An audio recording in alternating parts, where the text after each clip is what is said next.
ቅዳሜ ክሳታችን እንደቀጠለ ይገኛል በመጽሐፍ ዝግጅታችን ላይ ነው ያለነው ሰብልዬ እንግዲህ ሁሌም እንደምናደርገው ደራሲያንን ተርጓሚያንን ወደዚህ እናመጣለን እንጋብዛለን አንድም ስራዎቻቸውን እናከብራለን እናደንቃለን አንድም ደግሞ ከአንባቢ ጋር ስራዎቻቸው እንዲገናኙ እኛም አንብበን ማስነበብም ነው ማለት ነው ግረ መንገድ ስለዚህ ዛሬ አንድ እንግዳ ጋብዘናል ርዕሱን ብታክሽልን ደስ ይለናል ሰብሊ እሺ ርዕሱ ያልተቀበሩ ስሞች ነው አባትነህ ካሴ አሸናፊ ያልተቀበሩ ስሞች ስለዚህ ሰብሊ አክብረን ቆመን እንቀበላ ሁላችንም ቆመን እንቀበላ ሁላችንም እሺ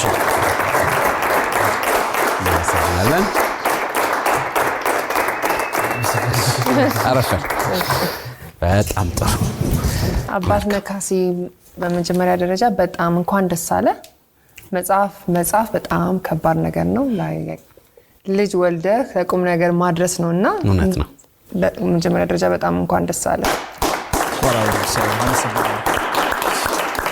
መጽሐፉን ሳይው ከርዕሱ ጀምሮ በጣም ቀልብ የሚስብ ነው ያልተቀበሩ ስሞች ይላል እና የመረጥካቸው ቀለሞችና ሚስጥራዊ ናቸው ብቻ ብዙ ትርጉሞች አሉት ነው የሚመስለው እና ለምን አልከው እሱንም ብትነግረኝና እንደዚህ አይነት ጽሁፍ ምን አነሳሳህ ይሄን ርዕስ ለመጻፍ እሱንም ማፈልጋለሁ በጣም እሺ አመሰግናለሁ ርዕሱ ከመፈጠሩ በፊት ሐሳቡ ተፈጥሯል ስለዚህ ሐሳቡ ነው ርዕሱን የወለደው ይሄ ነው ማስበው ስለዚህ ሐሳቡ ምንድነው ባጠናው ጥናት መሰረት በሀገራችን በኢትዮጵያ እንዲ በመቃብር ስፍራዎች ላይ ትኩረቱን ያደረገ የጽሁፍ ስራ አላገኘውም ስለዚህ ይሄን ነገር በአካባቢ ደግሞ በመኖርበት አካባቢ 4 ኪሎ ቅድስት ሥላሴ መንበረ ጸባዖት አካባቢ ነው ሰፈሬ እና ታዋቂ ሰዎች አሉ የሀገር ባለውለታ የሆኑ ሰዎች አሉ እዛ ጋር ስለዚህ እነሱን ሊዘክር ሊያስታውስ የሚችል ነገር መሰራት አለበት የሚለው ነገር ያው ሰበብ ምክንያቶች ከዛ ጋር የተያያዘ ነው እና ሐሳቡ ነው ርዕሱን የወለደው እንግዲህ ስም ከመቃብር በላይ ይውላል አይደለም ይባላል ስለዚህ አልተቀበረም ማለት ነው ስራዎቻቸው እነሱ ቢያልፉም ስራዎቻቸው አልተቀበረም የሚለውን ነገር ያመለክታል ከበሩን ይሰራልኝ ጓደኛዬ ተመስገን ዘላለም ይባላል ዲዛይነር ነው ሐሳቡን ነገርኩት ከዛ ምን ይመስላል የሚለው ነገር እሱ ጋር አሁን ለምሳሌ አረንጓዴ ነገሮች ይታያሉ እነሱ ሰዎቹ ቢያልፉም ስራዎቻቸው ናቸው እነሱ አልጦለጉም እና ደግሞ ስር የሚመስሉ ነገሮች አሉ እንደዚሁ ከበሩ ላይ የሚታዩ ነገሮች እነዛ ስር መቼም እንትን አይልም አይደለ እየሰደደ የሚሄድ ነገር ነው ስለዚህ አንደኛው የስራዎቻቸው ማሳያ አረንጓዴውም ስሩም የስራዎቻቸው ጥለው ተሄዱት የዛ ነገር ማሳያ እሱ እንዲሆን ተደርጎ የተሰራ ነው በዚሁ አጋጣሚ ምስጋናዬን ላቀርብ ፈልጋለሁ እኛም እናመሰግናለን ስም ከመቃብር በላይ ነው የሚለውን በትክክል የገለጸ ነውና እኛም ያለና አክብሮት ልንገልጽለት እንወዳለን በጣም መልካም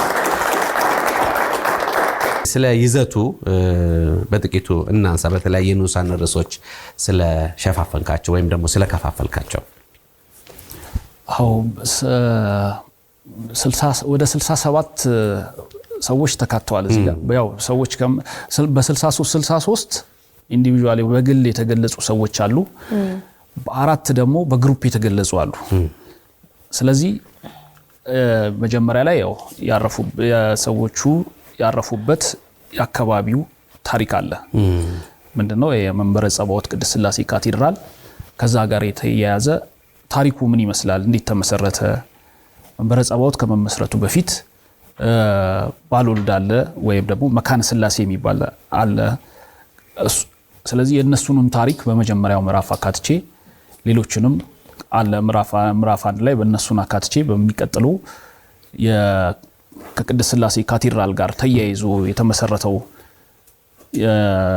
መሰረቱን ያደረገው የመቃብር ስፍራ አለ የካቲት 12 ሰማዕታት መንበረ ጸባዖት ቅድስት ሥላሴ ካቴድራል በሚመረቅበት ከድል በኋላ ማለት ነው ፋሺስት ጣሊያን ከወጣች በኋላ ከዛ በኋላ በሚመረቅበት ሰዓት ንጉሱ መተው ቦታውን ሲሉ የካቴድራሉን ሲመረቅ ለየካቲት 12 ሰማዕታት የመጀመሪያ ቦታ እዛ ጋር እንትን አጽማቸው ተሰብስቦ እንዲያርፍ አድርገዋል ማለት ነው። አርበኞች አሉ፣ አርበኞችን እናነሳለን። ከአርበኞች በኋላ ሌሎቹም አሉ፣ ደራሲያንም አሉ ያልን ወደ እስከ 11 ምዕራፍ ድረስ የሚሄድ እንትን አለው ማለት ነው። የሁለቱ ቤተክርስቲያን ታሪካዊ ዳራን በሚል በዓለ ወልድንና መንበረ ጸባዖት ቅድስት ሥላሴ ካቴድራልን አንስተሃል። ከዚያ ባሻገር በምዕራፍ ከፋፍለህ የጀግኖች አርበኞችና ሰማዕታት፣ ፓትሪያርኮች፣ የሀገር መሪ አስተዳዳሪዎችና ዲፕሎማቶች፣ ደራሲያን፣ ሊቃውንተ ቤተክርስቲያን፣ የኪነ ጥበብ ሰዎች፣ ድምፃውያን፣ ጋዜጠኞችና የማስታወቂያ ባለሙያዎች፣ አትሌቲክስ ወይም የስፖርት ባለሙያዎች፣ ልዩ ልዩ የሚልና በሌሎች ዘርፎችም ያሉትን ነገሮች ይጠቅሳል እና አንደኛ እንዲህ ዝም እየሳየው መጽሐፉን ስነዳ ገርሞኛል። ማለት በጣም በልኪ ነው ዶክመንቱ አይደል? ብዙ ነገር ነው። ያንን ራሱ እንደዚህ ከፋፍለ ማምጣትህ ጊዜ የሚወስድ አስተውሎትም የሚጠይቅ ነው ብዬ አስባለሁና ጥቂት ስለ ቅርጹም እግረ መንገድ ብናወራ። ቅርጽ አያያዙ እንዴት ነበረ? ቅርጽ አያያዙ ያው ዘርፍ ነው። የጋዜጠኛ ዘርፍ አለ፣ የደራሲያን ዘርፍ አለ። ስለዚህ ሁሉም ታዋቂ ሰዎች ናቸው፣ ግን ደግሞ ዘርፍ ያስፈልጋቸዋል። ባንድ እንትናቸውን መያዝ አለባቸው። ስለዚህ ጋዜጠኛውን መሰብሰብ፣ ደራሲያንን መሰብሰብ፣ ልዩ ልዩ ብዬ ያስቀመጥኳቸው ደግሞ አሉ። እነሱ ደግሞ ልዩ ልዩ ዘርፎች ውስጥ ስላሉ ነው። ልዩ ልዩ ለምሳሌ ሎሬት አፈወርቅ ተክሌ ያሉ በስነ ጥበብ ውስጥ የተጠቀሱት አፈወርቅ ተክሌ ብቻ ናቸው። ስለዚህ ለሳቸው አንድ ምዕራፍ ከምንሰጥ የኢትዮጵያ አየር መንገድ 60ዎቹ እነዚህ ሰዎች አሉ እዛ ጋር ያረፉ። ስለዚህ እነዚህን በምንድነው እያንዳንዱን ምዕራፍ ከምንሰጣቸው በልዩ ልዩ ሁኔታ ብገልጻቸው የሱን በሚል ነው። ሌሎቹን እያንዳንዳቸው ዘርፎቻቸው ውስጥ የተካተቱ ሌሎችም ሰዎች ስላሉ ለምሳሌ ሊቃውንት ስል 3 ሊቃውንቶችን ያነሳውባቸው እንትን አለ። ጋዜጠኛ ስል ጋዜጠኛና የማስታወቂያ ባለሙያዎች ስል የተጠቀሱ በርከት ያሉ ሰዎች አሉ። እዚህኛው ጋር ግን ስመጣ በስነ ጥበብ ውስጥ አፈወርቅንም ባነሳውበት ሰዎቹንም ባነሳውበት አንዳንድ ነው የሚሆንብኝ። ስለዚህ ልዩ ልዩ ብዬ ያስቀመጥኩበት መንገድ በዚህ ነው። ስለ ልጅነት እስኪ እናንሳ። 4 ኪሎ ነው ያደከው። ስላደክበትና ስለኖርክበት እስኪ ትንሽ ነገር ንገረን። እኔ ባደኩበት መንበረ ጸባዖት ቅድስት ሥላሴ ካቴድራል ጀርባ ነው። ብዙዎቻችን ፍቅረኞች መንገድ እንለዋለን ይሉታል። ምንድነው ኤሌመንተሪም ሃይስኩልም ኮሌጅም ገብቼ ስማር አልጠፋም ከመቃብር ቦታ። ለምሳሌ ኤሌመንተሪ ያለው የጥናት ፕሮግራም አውጥቼ መቃብር ኖርማል ትምህርቴን ማጠናው በዛፎች ስላሉ መቃብር ስፍራ ስላለ በመቃብር ስፍራው ተከለላለ፣ ከፀሐይ ደግሞ በጥላ ተከለላለ። በዛ ተከልዬ ማጠናቸው እሱን ነገር አረሰውም። እነዛ ሁሉ የልጅነት ትውስታ ናቸው። ያልተቀበሩ ስቦች መሰረት ናቸው በልጅነት ያሳለፍኳቸው አንዱ ነገር ማለት ነው። የትምህርት ባክግራውንድ ከዚህ ስራ ጋር የጠቀመ ተያያዥነት ያለው ነገር አለ? በጣም ጥሩ። ያው ኮተቤ በመጀመሪያ በዲፕሎማ በአማርኛ እና እንግሊዘኛ ትምህርት ዲፕሎማ ይዣለሁ። ሲቀጥል እዛው በኮተቤ መምህራን ትምህርት በኮተቤ ሜትሮፖሊታን ዩኒቨርሲቲ በሆነበት ሰዓት ደግሞ እንደዚሁ በአማርኛ ስነ ጽሁፍ ዲግሪን ይዣለሁ። በዛም አላቆምኩም። በአዲስ አበባ ዩኒቨርሲቲ ገብቼ ስነ ጽሁፍና ፎክሎር የሚባል ትምህርት እንደዚሁ በማስተርስ ይዣለሁ። ያ ምንድነው ለዛሬው እንትን መሰረት ጥሎብኛል አሁንም ይሄኛው። ስለዚህ በስነ ጽሁፍ ውስጥ በማለፌ ምናልባት ይሄ አሁን ዛሬ ለሰራው ስራ አንዱ ራሱን የቻለ አስተዋጽኦ አለው ማለት ነው። ከዛ ጋር ይያያዛል። ሸጋ ነው። አባት ነህ። መሰነድ አለበት። ትክክል ነው። መታወቅ አለበት። ይሄ አንተ በጣም ትልቅ ከእድሜ በላይ ሆንክ ሰው ነው። የእውነት ነው ማለት ምክንያቱም እዛ መቃብር ስፍራ ያሉ ያልተገለጡ ያልተነበቡ የሰዎች ታሪክ ነው። በተለይ ሁሉም የየራሱ መጽሐፍ ቢኖረውም ሁሉም ሰው የህይወት መጽሐፍ ቢኖረውም ግን መንበረ ጸባዖት ካቴድራል የሚቀበሩ የቀብር ስነ ስርዓቶች የሚፈጸሙ በተለያየ መልኩ ኢትዮጵያ ውስጥ ከፍ ያሉ ሰዎች ናቸው። በስነ ጥበቡም፣ በፖለቲካውም፣ በሃይማኖቱም። ስለዚህ የነሱ ህይወት ደግሞ የበለጠ ለብዙዎች የሚተርፍ ነውና እንኳንም ጻፍከው፣ እንኳንም ተጠጋሽ። ምን ሰጠህ ላንተ ይሄ መጽሐፍ ሆኖ ከወጣ በኋላ ተደራሲያን ጋር ገብቶ ከተነበበ በኋላ ምን አይነት ደስታን ፈጠረልህ? የመጀመሪያ ማስታወቂያውን ስለቅ እሺ ምን እያልኩ ነበር? የበኩር ልጄን እያልኩ ነበር።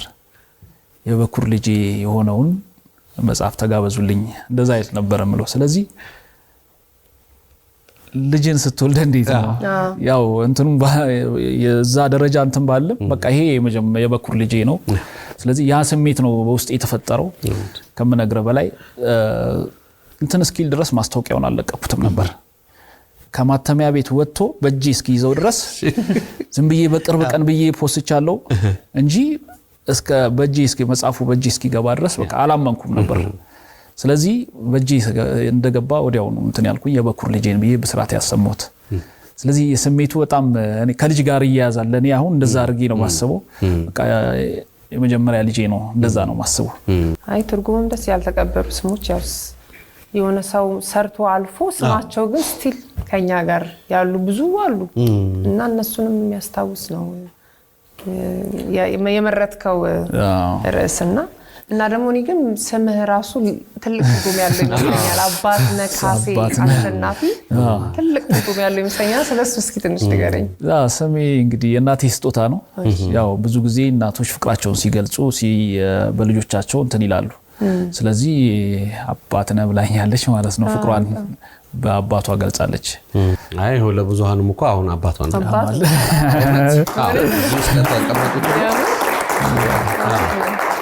ምክንያቱም የመጽሐፉ ርዕስ ታይቶ እዚህ ላይ ደግሞ የአንተ የወጣትነት ፎቶ ሲታይ ከእድሜ በላይ ማሰብን ለብዙዎች አባት መሆንን የሚያሳይ ነው። ጥሩ ጥያቄ ነው ሰብልዬ፣ ሸጋ ነው። መልካም ቁጭት አለ።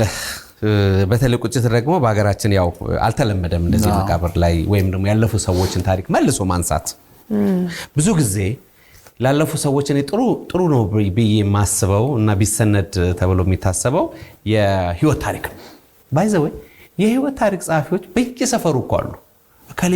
አቶ ከሌ ናቸው የህይወት ታሪክ የሚጽፉት፣ ኤክስፐርቲ ናቸው እኒህ ሰው ማለት ነው።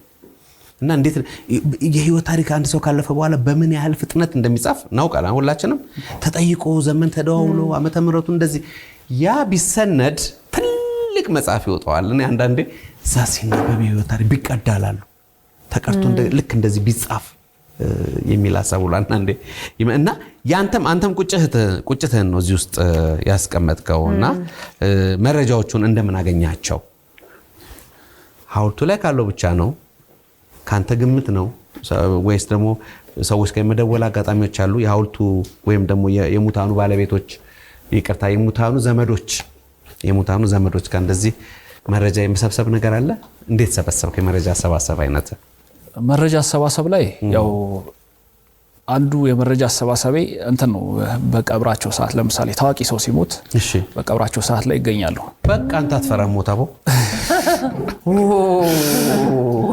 እኔ ብዙ አይቻለሁ። እዚያ አስፋ መሸሻም አለ የዮብ ዘፋኞች ውስጡ ብዙ ነው ያለው።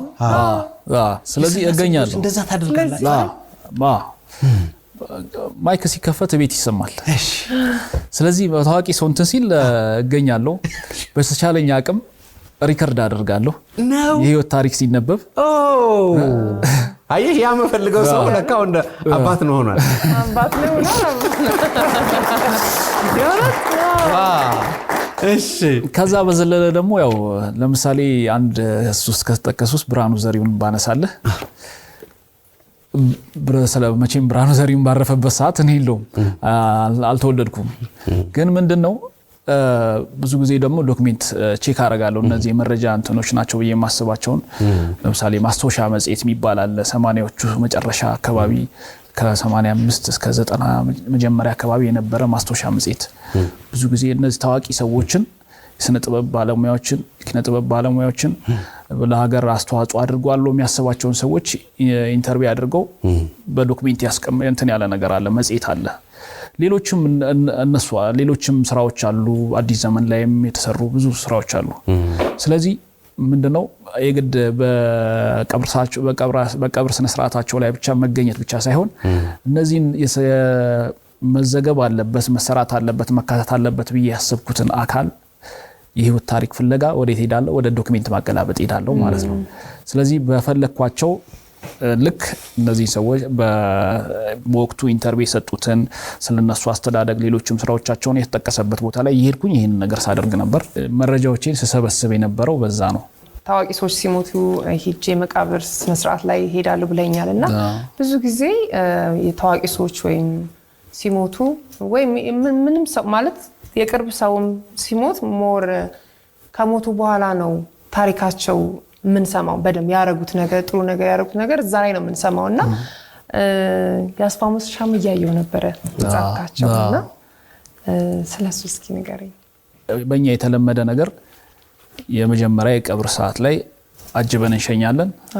በሚቀጥለው ቀን ሰለስት እንላለን። ከዛ 40 እንላለን። 80 እንላለን። ከከፋ 1 አመቱን እንችላለን። ከዛ በኋላ እየተረሳ ነው የሚመጣው። ስለዚህ ምን እንደዚህ አይነት በዶክሜንት ተሰንዶ መቀመጡ ለዛ ሰው ያደረገውን እንትን ማስተዋሻ ነው የሚሆነው። ስለዚህ ነገ ስለ አስፋው መሸሻ ማን ነው የሚል ሰው የሆነ ሰዓት ላይ እኮ ይቆማል። እንዲህ በዶክሜንት ሰንደን ካላስቀመጥን አስፋው አስኪ ትላንትና በነበረበት አስቡና ዛሬ ላይ ያለበት ስለ አስፋው ያለውን እንትን አስቡ። ትላንትና በየሳምንቱ እሁድን በኢቢኤስ ላይ ሲያቀርብ ስንቱን ሲያዝናና ስንቱን ሲረዳ የነበረ ሰው ነገ ደግሞ ዝም ባልነው ቁጥር እየተረሳ ይሄዳል ማለት ነው። ስለዚህ እንደነዚህ አይነት ሰዎች መታወስ መቻል አለባቸው። ስለዚህ ምንድነው አንዱ እንትን ልክ ያስፋውን ቤተሰብ አግኝቼ መረጃዎችን መሰብሰብ ባልችልም የቀብሩ ሰዓት ላይ ተገኝቼ ግን የህይወት ታሪኩ ተሰንዶ መቀመጥ መቻል አለበት። ይሄ ትላንትና ለሀገር አስተዋጽኦ ያደረገ ድሆችን ሲረዳ የነበረ ሰው ነው። በጋዜጠኝነቱ ሙያው ደግሞ ህዝብን ሲያዝናና ሲያጫውት የነበረ ሰው ነው። ስለዚህ መቀመጥ መቻል አለበት። ልክ እንደዚህ አይነት ሰዎች በእንደዚህ አይነት መጽሐፍ ታሪክን በሚሰንድ መጽሐፍ ላይ መታወስ መቻል አለባቸው። ስለዚህ አስፋውም ሆነ ሌሎቹም እንደዚህ አይነት አጋጣሚዎች በተፈጠሩ ቁጥር እንትን ማለት አለብን ማንሳት መቻል አለብን ብዬ አስባለሁ። ይሄን ይመስላል። ምናልባት ከአብርሃም አስመላሽ ጋር አያይዘህ እዚህ መጽሐፉ ላይ የገለጽከው ነገር አለ። ምናልባት ከዛ ጋር የተያያዘ ነገር ብታክልልን ደስ ይለኛል። አብርሃም አስመላሽን በልዩነት ስላነሳኸው። አዎ ዝም ብዬ ሳየው አብርሃምን ዝም ብለን ስንስለው አሁን የሚመጣልን አብርሃም ትላንትና ሲያሳያቸው የነበሩ ስራዎቹን አይተን ከሆነ አለ የራሱ የሆነ ፋሻል ኤክስፕሬሽን አለው፣ የራሱ የሆነ እንትን አለው። ስለዚህ ወደዛ ለመሄድ የታሰበ ነገር ይመስለኛል ከሐውልቱ ጋር የተያያዘው እንትን ስራ። ግን አብርሃም ደግሞ በሌላ እንትኑ ስትሄድ ምን አይነት ሰው ነበረ? ምን ነበር ሲያቀርብ የነበረው? የኮሜዲ ስራ ነው በብዛት ወጎቹም ግጥሞቹም በቴሌቪዥን መስኮትም በሬዲዮም ሲያቀርባቸው የነበሩ እንትኖች አሉ። በምን መንገድ ይገለጻሉ? በራሱ ምን ይላል እዛ ጋር እንደውም ብዙ ጊዜ በሚቀርብባቸው ጊዜ አብርሃም አዲስ አበባ ተወልዶ ያደገ ፈረንሳይ አካባቢ ተወልዶ ያደገ ግን የሚናገራቸው ዘዬዎች የሰሜን ሸዋ ዘይ እነሱና የወሎ ዘይ ነበር ሲጠቀም የነበረው አንተ ሲያስተላልፍ መልእክቶቹን ሲያስተላልፍ የነበረው በዛ እንትን ነው። ስለዚህ እንዴት አዲስ አበባ ተወልዶ አድጎ ከአዲስ አበባ እግሩን ሳያነሳ እንዴት ያንን ነገር እንዴት ሊያመጣ ቻለ ብለ ጥያቄ እንትን ልትል የምትችልበት ሰው ነው። ግን እሱ ምን ይላል በግና እንትን ከሚነዱ ሰዎች ነው እንትን የሚለውና እነሱ ያንን ሸጠው ሲሄዱ እኔ ቋንቋቸውን ቃላቸውን ሰርቅ ነበር ይላል። እንደዚህ አይነት ነገር አለ። ስለዚህ እነሱ ሲናገሩ ከሰዎቹ እሱ ካፋቸው የሚወጣውን ቃላት በጭንቅላቱ ያስቀምጥ ነበር። ያንን ወደምን ተጠቀመው? ወደ ጥበብ ተጠቀመውና ዛሬ አብርሃም እንድናነሳው ትላንትና በመድረክ ሲያስደስትን የነበረው ስለዚህ ከዛ ጋር የተያያዘ እንትን ነው ማለት መፍለቂያው ሆነ ማለት ነው። ከነሱ የወሰደው ከነሱ የወረሰው የቃላትና የቋንቋ ሀብት ዛሬ አብርሃም የሱ መገለጫ እንዲሆን አድርጎታል ማለት ነው። ስለዚህ የግድ አካባቢው ላይ ሄደን ብቻ ሳይሆን የመስራቱ ፍላጎቱ ካለን የመጣልን ነገር ተጠቅመን ወደ ስነ ጥበብ ቀይረን ማቅረብ እንችላለን ማለት ነው። ከአብርሃም ያየነው ያን ነው። ከአብርሃም አስመላሽ አባትነህ ካሴ አሸናፊ ያልተቀበሩ ስሞችን እያየን እንገኛለን። የደራሲ ሐዲስ ዓለማየሁ አድናቂ እንደሆንክ ይነገራልና ለምን እንዲያሆነ ምን ይሆን የትኛውን ቀለም ይሆን የወደድከው ከርሳቸው? ሌላስ ባንተ እድሜም የምታደንቃቸው የስነ ጽሁፍ ጻፊያን ካሉ ለአንተ ዘውግ የጠቀሙ አንተ አጻጻፍ ስታይል የጠቀሙ? የፍቅር እስከ መቃብርን አይታችሁ ከሆነ ብዙ ጊዜ የመማሪያ መጽሐፍ እስከመሆን ድረስ ማለት ነው። ያ ምንድነው የስራዎቻቸውን ጥብቅነት የሚያሳይ እንትን ነው። ስለዚህ አዲስንም እንትን እምላቸው ማደንቃቸው የስራዎቻቸውን ጥብቅነት የቃላቶቻቸውን በእነሱ እንትን ያው ስለተመሰጥኩ ውስጤ ስለገባ እሳቸውን እንዳደንቃቸው ሆኗል ማለት ነው። አስታውሳለሁ 4ኛ ክፍል ይመስለኛል እሳቸው ሲሞቱ ከትምህርት ቤት እየመጣው ነው እና ወደ ቤት እየሄድኩ በማይክ እንትን ሲል ነበር። ቦርሳዬን አስቀምጬ ነው ቀጥታ ሄድኩኝ። ስለዚህ ይሄ ዛሬ የመጣ እንትን ብቻ አይደለም፣ ትላንትም የነበረ እንትን ነው። ሊትሬቸር ውስጥ ሳልገባም ነበረኝ እንትኑ ፍላጎቱም በቃ የእሳቸውን እንትን የሆነ ስራዎቻቸውን አደንቅ ነበር፣ ከተል ነበር። ስለዚህ ዛሬም ደግሞ መረጃዎችን አሰባስቤ እሳቸውን ታሪክ በዚህ መጽሐፍ ላይ ማካተት በመቻሌ ደስተኛ ነኝ። ኔክስትም በዚህ በመንበረ ጸባዖት ቅድስት ሥላሴ ካቴድራል ብቻ የሚቆም ብቻ ሳይሆን ሌላ ቦታ ላይ ጴጥሮስ ጳውሎስ ላይ በጣም ከይቅርታ ጋር ማን አለ መሰለህ እዛ 40ኛው ታክሲ ዘዋሪ አለ። የካቲት 12 ላይ በጣም ጥሩ ሞገስ አስገዶምና አብርሃም ደቦጭን ከግራዚያኒ ላይ እንደው በሞራል ነው ይሄን መናገረው። አቤት ጀግና ነው እኮ በስማ ያልተዘመረለት ጀግና ነው። እና ሞገስ አስገዶምና አብርሃም ደቦጭ ግራዚያኒ ላይ ያንን ቦምብ ኮረወሩ በኋላ በአፍንጫው በር በኩል ታክሲ ዘዋሪው ስምዖን አደፍርስ የታክሲ ዘዋሪው ስምዖን አደፍርስ እሱ ነበር ቆሞ ከአዲስ አበባ ያወጣቸው እና መጀመሪያ ጣሊያን የያዘው እሱ ነው። በነገራችን ላይ አሰቃቂ ያርጎ ነው የገደለው። ጥፍሩ ነቅሎ ብሎ እና ያልተዘመረ ጀግና ነው። አቦ የሱን ሐውልት ዛለልህ በእናትህ ቅጽ 2 ላይ እንጠብቀዋለን። እና አንደኛ የማያልቅ ባህር ነው የጀመርከው። ባህር ነው በቃ ይሄ ከአዲስ አበባ ገና ይወጣል እኮ ወደ ክልል ሁሉ ይሄዳል። ከዛስ በውጭ ዓለም ደግሞ ታላላቅ ኢትዮጵያውያን እኮ አርፈዋል። በተለያየ ሀገር በተለያየ ቦታ በተለያየ ስፍራ ይቆጫሉ እኮ ያ ነገርና ባህር ነው የተጀመረው ነገርና ከእድሜ አንፃር እድሜን ልክ እንደ አዲስ አለማየሁ እኔ መርቃለሁ። እድሜን ከጤና ይስጥልኝ ወንድም አለ። ብዙ ቅጾችን እንደምትጽፍልን እናስባለን። ያልተነካ ነገር ነው። አቋረጥኩ፣ ወደ አንተ ልመለስ። ስምዖን አደፍርስን በቅጽ 2 ሳይሆን እንትኑን ቦታውን ቀይረን ቅጽ 2 ላይ የሚያልቀው በዚህ ላይ ነው፣ በዚህ ኤሪያ ነው፣ በዚህ አካባቢ ላይ ነው። ስለዚህ በዛኛው ሌላኛው ወይም ሌላ ስም ልንሰጠው እንችላለን። በዛ በኩል ላይ እንጠብቀዋለን። ስምዖን አደፍርስንና ሌሎችንም ጨምሮ ወደታችም እንወርዳለን፣ ወደ ሳሪስም እንወርዳለን። የባሂ እምነት ተከታዮች መቃብር ሰው እንዴት እንደሚያምር ወገን አይታችሁታል። የባውላ እምነት ተከታዮች መቃብር ይጎበኛል እኮ በውጭ ዓለም እኮ እንዴ። እኛ አሁን እኔን ጨምሮ ሞት ስለምንፈራ እዛ መቃብር አካባቢ እዚህ እነዛው የውጮቹ ትንሽ ይጎበኛል እኮ ለየት ያለ ነው። እዚህ ግን ያስፈራል። ትንሽ የሚያስፈራ ነገር አለው። በራሴ እኔ ሲጀመር እዛም አልወድም። ያው እዛ እንደውም በትክክል አርጋው አይደለም የሆነ የሚጎበኝ እንትን ነው የሚመስለው። ግን እዚህ እኔም ፈራለሁ በጣም። ግን ሐሳቡ ያንተ ጥልቅ የሆነ ሐሳብ ነው። ያንተ ብትሄድም የሚያስመሰግንህ ነው። የሄድክበት የሰጠህን ትልቅ ስጦታ ነው። ቁጭ ብለን እንድናነብያል ማናቃቸውን ታሪኮች ያለፉትን ስማቸውን አንስተን ምን ዘክርበት ነውና ዓላማው ደስ ይላል በጣም። አመሰግናለሁ። መልካም ሰብሊ፣ ጥሩ ነው ያጠቃለልሽው። ምናልባት ለማመስገን ይመች ዘንድ በአንተ በኩል የቀረ ነገር ካለ ነገ ደግሞ መስላል እዚህ ውስጥ ያጋጠመ ችግር ካለ ምናልባት እኔ እንደ አንድ አንባቢ ስዕሎቹ ከፍ ቢሉ ብዬ ተመኘው።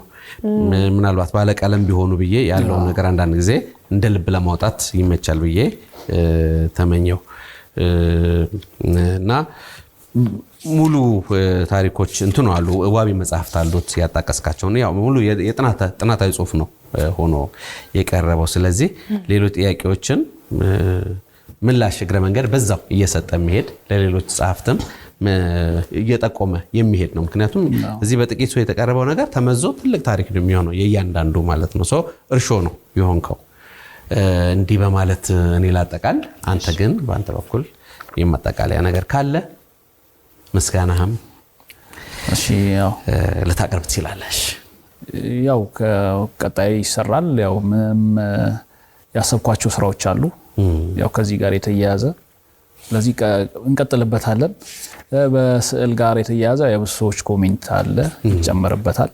ስለዚህ ይሄ ምንድነው ያው አሁን ካለንበት ህትመት ወጪ ጋር የተያያዘ ነገር ስለሆነ እንጂ ዋናው እንትኑን ብናየው ሌሎች የሚሰጡኝ ኮሜንቶች አሉና በከለር ደግሞ የነበረውን ዶክመንት ብታዩ ደግሞ በጣም ኢንተረስትድ ነው በጣም ሚስብ እንትን ነበረው ያው አሁን ዛሬ ላይ ያለንበት የህትመት ወጪዎችን እናቃቸዋለን ምን ያህል እንትን ማድረግ እንደሚችሉ እኔ ደግሞ አዲስ ገና ጀማሪ ጸሐፊ ነኝና ነገ ይሄን ሁሉ ወጪ አውጥቼ ይሄ እንዲህ አይነት ነገር ገበያ ላይ እንትን ይብል አይል የሚለው ነገር ትንሽ ስጋቱ ስለነበረ ያው በዚህ እንትን ብሏል ቀጣይ ላይ በከለር እናረጋዋለን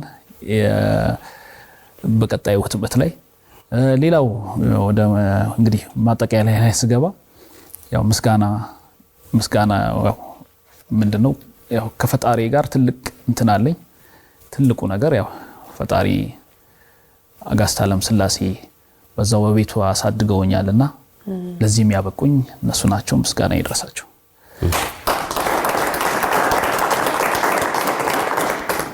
ያው ብዙ ጊዜ ያው እንትን እላለሁ አንድ ነገር ለማግኘት በአንድ በኩል ሄዳለሁ ስለዚህ ይሄ ከመቤቴ ጋር የተያያዘው መቤታችን ቅድስት ድንግል ማርያም የኔ አማላጅ ስለዚህ የምልጃዋን በረከት በመፈልግበት ሰዓት ጊዜ ወደ 5 ኪሎ ሄዳለሁ 5 ኪሎ ቅድስት ማርያም ቤተክርስቲያን ስለዚህ ሐሳቤ ተሳክቷል ትላንትና ዲፕሎማ ላይ ነበርኩ ዛሬ ማስተርስ ላይ ነኝ ነገም ደርስ ስለዚህ እዚህ ላይ ደርሼም ይሄን መጽሐፍ እንዳገኝ ሆኗል ስለዚህ ምስጋናዬን አቀርባለሁ ሌላው ቤተሰቦቼ በሐሳብ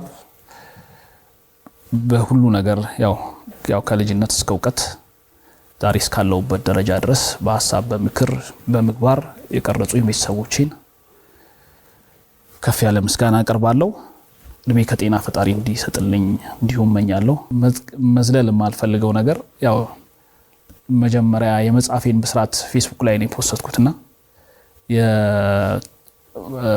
ምናልባት ቴዎድሮስ ተክለአረጋይ የተጠቀመበትን መንገድ የተጠቀምኩት የሱና አካሄድ መጽሐፍ ሽያጩን ማለት ነው ስለዚህ ከህትመት በፊት ሳይሆን የሱ ከህትመት በፊት ነው እኔ ግን ምን አደረኩኝ ከህትመት በኋላ መጽሐፌ እንደዚህ ወጥቷል በዚህ ዋጋው እንደዚህ ምናምን ብዬ ዋጋ ቆርጬለት እንትን ካልኩ በኋላ ብዙ ሰዎች ምንም በቃ አንተ መጽሐፍ አውጥተህማ መግዛት አለብን ስለዚህ ማበረታታት አለብን ብለው ብዙ ሰዎች መጽሐፌ ገበያ ላይ ሆሎ እንዲነበብ አድርገውልኛል ከዋጋው በላይም ከፍለው ማለት ነው ስለዚህ እነዚህ ሰዎች በታምኑ በ15 በአንድ ወር ከ15 ቀን ውስጥ ከ500 በላይ ኮፒ ሸጫለሁ ይሄ ማለት ጀማሪ ጸሐፊ ሆኜ ለኔ ትልቅ ስኬት ነው ለቀጣዩ እንድነሳሳ አድርገውኛል ስለዚህ እነዚህ ሰዎች መመስገን መቻል አለባቸው ስለዚህ እነሱን አመሰግናለሁ በተረፈ አብሮኝ ማስታወቂያ ስራውን በመሰራበት ሰዓት መረጃ ፍለጋ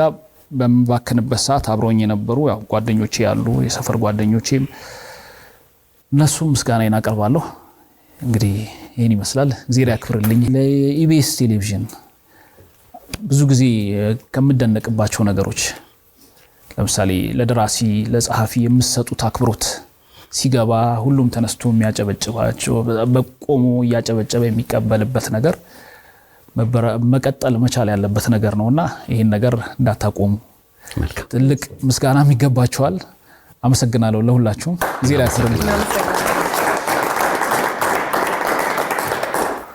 አጨደው ከመረው ወቃው እንደ ገብስ የኢትዮጵያ አርበኛ ኮሪያ ድረስ ከመጻፉ አባት ነካሴ አሸናፊ ከድሜ በላይ የሆነ ለሀገርን የሚያቆም ታሪክን የሚያቆም ሙታንን የሚያከብር ስም ከመቃብር በላይ ነው የሚለውን ቢሂል ከፍ የሚያርግ የሚያጸና የሚያቆም ስራን ይሰራው እጅግ በጣም እናመሰግናለን ቀጣዩን ቅጽ ደግሞ እኛም እንጠብቃለን ማለት ነው ከቅዳሜ ከሰዓት የመጽሐፍ ዝግጅት ጋር ስላደረከው ቆይታ እጅግ በጣም ነው እናመሰግን እንግዲህ ሰብልዬ ቆመን እንደተቀበል ነው ቆመን ይሸኛል እናመሰግናለን ውድ የኢቢኤስ ቴሌቪዥን ተመልካቾች ይህ በስክሪኑ ላይ የምትመለከቱት ትክክለኛው የፌስቡክ አካውንታችን ነው እንደተለመደው በፕሮግራሞቻችን ላይ ያላችሁን ገንቢ አስተያየት እየጻፋችሁልን ላይክ እና ሼር ማድረጋችሁን ለማስታወስ እንወዳለን ኢቢኤስ ቴሌቪዥን የርሶ ቀዳሚ ምርጫ